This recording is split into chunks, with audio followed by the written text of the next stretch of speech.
An old man living from social security checks to another. He lived in a tiny house and was driving around in a distressed car.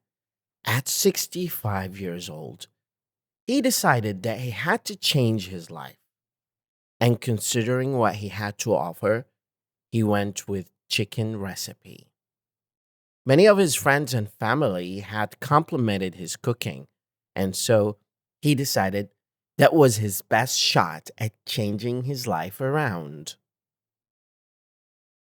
So Harland Sanders traveled all across the United States trying to sell his chicken recipe.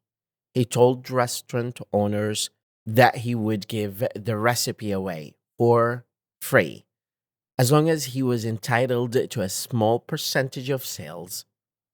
Unfortunately, Harlan Sanders heard no over 1,000 times. Importantly, he didn't give up.